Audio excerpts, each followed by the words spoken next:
நமச்சிவைய அடியவர்கள் அனைவருக்கும் அடியேனின் அன்பு கலந்த வணக்கங்கள்.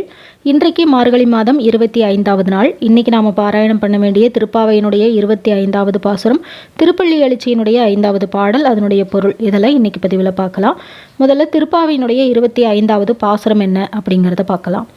ஒருத்தி மகனாய் பிறந்து ஓரிரவில் ஒருத்தி மகனாய் ஒளிந்து வளர தரிக்கிலனாகி தான் தீங்கு நினைத்த கருத்தை பிழைப்பித்து கஞ்சன் வயிற்றில் நெருப்பென நின்ற நெடுமாலே உன்னை அறுத்தித்து வந்தோம் பறைதருதியாகில் திருத்தக்க செல்வமும் சேவகமும் யாம்பாடி வருத்தமும் தீர்ந்து மகிழ்ந்தேலோர் எம்பாவாய்.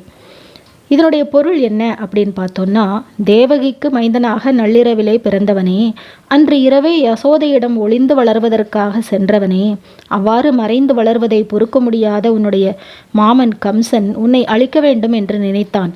அந்த கருத்து அழிகின்ற வகையிலே அவனது வயிற்றில் பயத்தால் ஏற்படும் நெருப்பை விளைவித்த உயர்ந்த குணங்களையுடைய திருமாலே, உனது அருளை யாசித்து நாங்கள் வந்தோம். உனது அருளை தந்தாயானால் உனது விரும்பத்தக்க செல்வச் சிறப்பையும் பக்தர்களுக்காக நீ செய்த பணிகளையும் பாராட்டி நாங்கள் பாடுவோம்.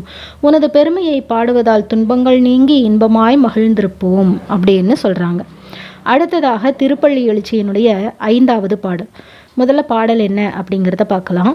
பூதங்கள் தோறும் நின்றாய் எனின் நல்லால் போக்கிலன் வரவிலன் என நினைப்புலவோர் கீதங்கள் பாடுதல் ஆடுதல் அல்லால் கேட்டறியோம் உனை கண்டறிவாரை சீதங்கொள் வயல் திருப்பெருந்துறை மன்னா சிந்தனைக்கும் அறியாய் எங்கள் முன்வந்து ஏதங்கள் அறுத்து எமை ஆண்டருள் புரியும் எம்பெருமான் பள்ளி எழுந்தருளாயே.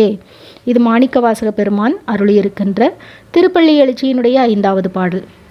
இந்த பாடலினுடைய பொருள் என்ன அப்படின்னு பார்த்தோம்னா, குளிர்ந்த வயல்கள் சூழ்ந்த திருப்பெருந்துறையிலே உரைகின்ற எங்கள் சிவபெருமானே, சிந்தனைக்கு எட்டாதவனே, ஐம்பெரும் பூதங்களாகவும் நீயே இருக்கின்றாய், ஐம்பெரும் பூதங்களிலும் நீயே இருக்கின்றாய், நீ எங்கும் போவதுமில்லை வருவதுமில்லை. இவ்வாறு புலவர்கள் உன்னுடைய சிறப்பு இயல்புகளை கீதங்களாலே பாடுகின்றார்கள். பக்தர்கள் இந்த பெருமைகளை சொல்லி ஆடுகின்றார்கள். இப்படி பாடி ஆடுபவர்களும் உன்னை நேரில் பார்த்ததில்லை. உன் திருக்காட்சியை கண்டவர்கள் யாரும் இல்லை. அப்படிப்பட்ட நீ எங்கள் முன்பாக வந்து எங்கள் பாவங்களை எல்லாம் தீர்த்து எங்களை ஆட்கொள்ள வேண்டும். அதற்காக உடனே துயில் நீங்கி எழுவாயாகன்னு திருப்பள்ளி எழுப்புகின்றார் மாணிக்கவாசக பெருமான். இந்த பதிவு உங்கள் எல்லோருக்குமே உபயோகமாக இருந்திருக்கும். உங்களுக்கு பிடிச்சிருந்ததா லைக் பண்ணுங்கள், உங்களுடைய நண்பர்களுக்கும் ஷேர் பண்ணுங்கள். மீண்டும் ஒரு நல்ல பதிவிலை சந்திக்கின்றேன். நன்றி, வணக்கம்.